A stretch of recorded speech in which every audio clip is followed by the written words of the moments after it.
안녕하세요, 여러분. 성공합시다. 우리는 누구나 최고의 인생을 살고 싶어 해요. 왜냐하면 인생은 딱 한 번뿐이잖아요. 그 주어진 인생의 최고로 살고 싶은 것은 너무나 당연하죠. 오늘 그 최고의 인생을 산 사람이 우리에게 자기의 삶을 소개하고 있는데요. 우리에게 많은 은혜와 도전이 있기를 바라요.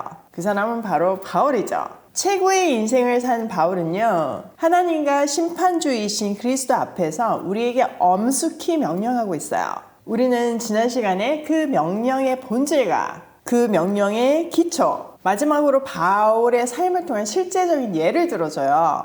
오늘은 그 실제적인 예 파트죠. 자, 어제 내용도 너무 멀리 느껴지시죠? 그래서 조금 리뷰를 하면요, 이 명령의 본질은요, 말씀을 선포하라예요. 말씀을 선포할 때는 긴급하게 해야 하고 적절하게 해야 하고 끈기를 가지고 또 지적으로 선포를 해야 한다고 했어요. 그리고 우리가 어떤 상황 속에서도 이 명령, 말씀을 선포해야 하는 명령을 수행해야 하는 근거는 그리스도가 심판주로 다시 오시기 때문이죠. 또 지금 이 당시 상황 속에서는 많은 사람들이 죽음을 향해서 달려가고 있고 지금 상황도 마찬가지죠. 그들을 구하기 위해서는 우리는 복음을 전파해야 해요. 또 우리가 이 명령을 수행할 수 있는 근거는요, 바울이 자기의 삶을 예시로 들고 있는데요, 그의 마지막 순교가 증거예요. 6절, 전제와 같이 내가 벌써 부어지고 나의 떠날 시각이 가까웠도다. 이 내용은 앞에 5절과 연결이 되어 있는데요. 5절을 보면 그러나 너는 모든 일에 신중하여 고난을 받으며 전도자의 일을 하며 내 직무를 다하라. 그러니까 세상이 어떻게 돌아가든지 간에 정신 바짝 차리고 고난을 견디면서 복음을 전하고 주신 사명을 완수하라는 내용이잖아요. 디모데가 더더욱 이 사명을 완수해야 하는 이유는 바울이 평생의 사역을 순교라는 방법으로 완수하는 시간이 곧 다가오기 때문이에요. 모세의 뒤를 여호수아가 따르고 엘리야의 길을 엘리사가 따른 것처럼 이제는 바울의 뒤를 디모데가 따라야 하는 거예요.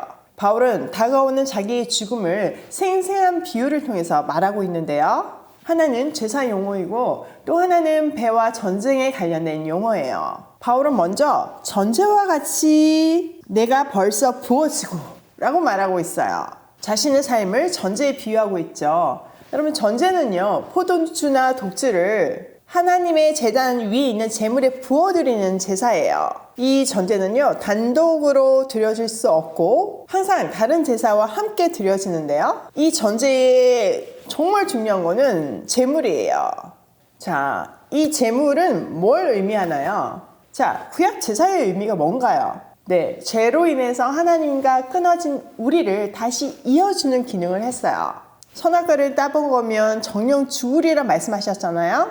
그 말씀대로 사람은 죽을 수밖에 없었는데 하나님은 이름 모를 짐승을 대신 죽여서 가죽옷을 입혀주셨어요. 대신 죽어서 대속할 수 있는 제사의 방법을 알려주신 거죠. 그러니까 그 희생 제물에는 우리의 모든 죄가 전가되고, 그 죄가 사실은 우리를 하나님과 끊어지게 하는데 그 죄를 희생 제물에 온전히 전가함으로 그 죄를 죽임으로써 하나님과 다시 연결될 수 있는 거예요. 죄 사함을 받을 수 있는 거죠. 이 구약의 제물은요, 완전하신 제물이신 예수 그리스도의 예표예요. 죄가 전가되어서 우리 대신 죽은 그 희생 제물에게 마지막으로 포도주를 부음으로 전제가 행해졌는데, 바울은 자기 인생을 이 전제에 비유하고 있어요. 그러니까 제가 전가된 그 희생 제물을 제사 드림으로 해서 우리는 살림을 받았잖아요. 그 전제로 그 제사가 완성되잖아요. 그런 것처럼 바울의 쏟아 부어지는 전제와 같은 삶을 통해서 누군가가 살아난다는 말을 하고 있는 거죠. 바울은 임박한 죽음 앞에서 이미 자기는 부어지는 제물로 피를 흘릴 때가 되었고 세상을 떠날 때가 되었다고 말하고 있어요.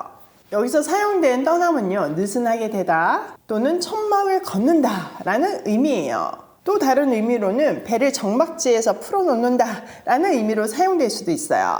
한번 이 단어를 상상해 보세요. 당시의 천막은 뭐 캠핑용으로 사용된 것이 아니라 전쟁용으로 많이 사용되었어요.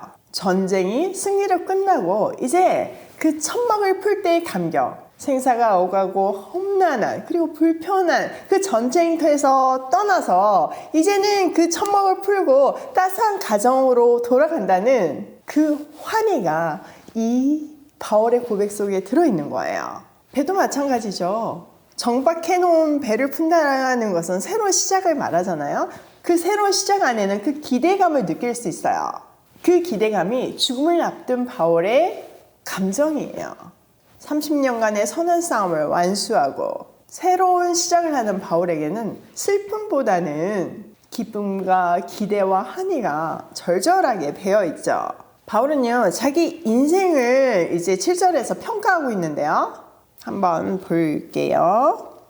나는 선한 싸움을 싸우고 나의 달려갈 길을 마치고 믿음을 지켰으니. 먼저 선한 싸움을 싸웠대요. 이 말은요, 엄청난 경주, 엄청난 싸움을 치렀다는 뜻이에요. 여러분, 싸움이나 경주에서 뭐 대충 하는 사람 없잖아요.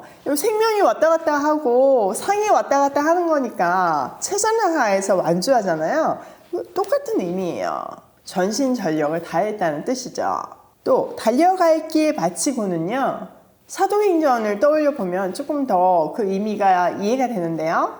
그가 3차 선교 여행을 마치고 이제 예루살렘으로 들어가면 결박될 줄 알았어요. 많은 예언자와 그 동력자들이 가지 말라고, 너 지금 잡힌다고 말렸어요. 그럼에도 불구하고 바울은 가기로 결심하죠.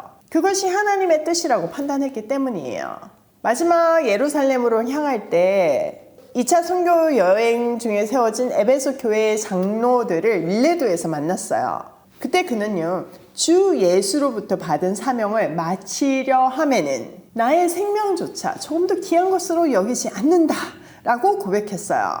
그때 그의 말이 그의 인생을 통해서 성취되었고 이제 그 사명 완수하는 길을 마치려 한다는 뜻이에요. 그리고 그 모든 과정에서 바울은 믿음을 지켰대요. 자, 8절. 이제 후로는 나를 위하여 의의 면류관이 예비되었으므로 주 곧 의로우신 재판장이 그날에 내게 주실 것이며 내게만 아니라 주의 나타나심을 사모하는 모든 자에게로다. 끝까지 죽는 순간까지 하나님께서 기뻐하시는 삶을 산 그에 남아있는 것은 상이에요. 바울은 그 상을 의의 면류관이라고 부르면서 이미 그를 위해서 예비되어 있다고 확신하고 있어요. 그것은 그날에 그의 인생 결승점에서 주어질 것이에요. 당시 로마는 엄청났잖아요. 그 나라의 황제인 네로 왕제는 그에게 유죄를 선포하고 사형 선고를 내렸지만 만왕의 왕이시오, 진짜 왕이시오, 영원한 왕이신 주님, 곧 의로운 재판장은 그에게 의롭다 선포하실 거라는 거죠. 이 일은요, 바울뿐만 아니라 주의 나타나심을 사모하는 모든 자에게도 일어날 거래요. 바울이 인생을 통해 보여낸 주님의 약속을 붙든 신실함, 마지막 순간까지 한 채의 흔들림도 없는 이 믿음이 디모데로 하여금 그의 연약함에도 불구하고 그 바톤을 받아들고 이어 달리게 했을 거예요. 이 바톤은 남은 자들을 통해서 이제 우리 손에 들려졌어요. 우리는 이제 이 바톤을 들고 달려야 할 때예요. 임박한 죽음 앞에서의 바울의 마지막 말, 말씀을 전파하라, 우리에게 주시는 명령입니다. 제가 지난주부터 몸이 좀 많이 안 좋았어요. 좀 무리해가지고 여러 가지 일을 하다 보니까 몸살이 나 있었는데 하랑이가 유치원에서 감기가 걸려왔는데 이제 몸이 좀 안 좋은 상태니까 그게 옮은 거예요. 제가 보통 감기 잘 안 걸리고 걸려도 금방 낫는데 이번엔 많이 아프더라고요. 그래도 이제 주말 지나면서 정말 거의 다 나았었거든요. 그런데 어제 새벽에 이제 말씀을 연구하고 있는데 너무 춥고 오한이 드는 거예요. 평소처럼 이제 이 방에서 제가 말씀을 연구하는데 온열기를 켰는데도 불구하고 너무 추운 거예요. 그래서 내가 진짜 몸이 안 좋은가 보다 이렇게 생각하고 그냥 계속 말씀을 연구했죠. 제가 일을 하다 보니까 이걸 시간 안에 정리를 해야 되고 또 시간 안에 녹음을 해야지만 그 다음 스케줄을 할 수가 있거든요. 그러니까 이 정해진 시간 내에 엄청 은혜를 구하면서 엄청 집중하면서 하거든요. 진짜 시간 싸움이 엄청나거든요.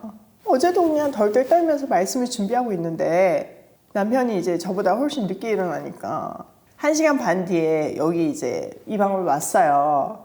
제가 우리 남편을 보자마자 왜 이렇게 추워 오늘? 이렇게 얘기했더니 우리 남편이 너무 기가 막혀하는 표정으로 저 언니 얘기를 보면서 왜 에어컨을 켜고 있어? 그러는 거예요. 세상에나 제가요 무려 1시간 반 동안 에어컨을 켜고 그렇게 덜덜 떨고 있었던 거예요. 그러니까 그만큼 제가 그러니까 견디는 데 좀 익숙해져 있고 주위를 살펴볼 겨를도 없이 집중하고 있었던 거죠. 덕분에 떨어졌던 감기가 다시 찾아와가지고 어제 진짜 엄청 아프더라고요. 아파도 제가 해야 되는 스케줄이 있잖아요. 그걸 이제 하면서 문득 말씀을 전하는 일에 이렇게 온 마음이 가 있는 제 삶이 참 복되다고 생각이 들었어요. 저도 사정이 있을 수가 있고 급한 일이 있을 수 있고 또 아플 수도 있지만 매일 전하는 말씀을 지난 15년 동안 걸은 적이 없었던 것 같아요. 요즘은 출장을 안 가지만 예전에는 해외 출장도 많이 갔었거든요. 그때도 시차를 극복하고 꼭 전했었어요. 얼마나 복된 일이에요. 하나님이 온전히 저를 사로잡지 않으면 인간이 할 수 없는 일이라고 생각을 해요. 또 제가 그 어떤 다른 것보다 제일 중요하고 좋아하는 일로 여기니까 그걸 할 수 있는 거잖아요. 인간이 열심히 얼마나 대단하겠어요. 그런데 하나님의 열심히 내 삶을 붙들고 가고 있다는 생각에 참 감격스럽더라고요. 사실 여러분 입장에서는 여러 개 듣는 말씀 중에 하나일 수 있지만 저는 이 말씀으로 한 생명을 구할 수 있다는 긴박함과 절박함으로 준비하고 있어요. 오늘 바울의 유언이 저에게 참 큰 위로가 되고 도전이 되더라고요. 너무 부족하지만 하루하루 말씀을 붙들고 나아갈 때 하나님의 사람을 유능하게 하는, 하나님의 사람을 다듬는, 하나님의 사람을 가르치는 최고의 교재인 성경이 나를 성장시켜 왔고 나의 성품을 넘어서 선한 일을 할 수 있게 하였구나 이렇게 생각하니까 정말 감격이 밀려오더라고요. 여러분 이제 우리 차례예요. 바울이 넘겨준 바톤을 받아들고 선한 싸움을 싸우며 믿음을 지켜내는 우리가 되면 좋겠어요. 그날에 우리 머리에 씌어질 의의 면류관을 바라보면서요. 자, 오늘 내용을 우리 삶에 한번 적용을 해보면 첫 번째, 전제와 같이 부어지는 삶을 살자. 여러분, 여러분의 헌신과 여러분의 수고가 누군가를 살린다는 사실을 꼭 기억하시면 좋겠어요. 두 번째, 선한 싸움을 다 싸우고 믿음을 지키자. 우리 인생이 제일 복된 게 이 말씀 아닐까 싶어요. 세 번째, 의의 면류관을 쓸 그날을 소망하며 견디자. 오늘도 누군가를 살리는 하루로 고고싱 해요.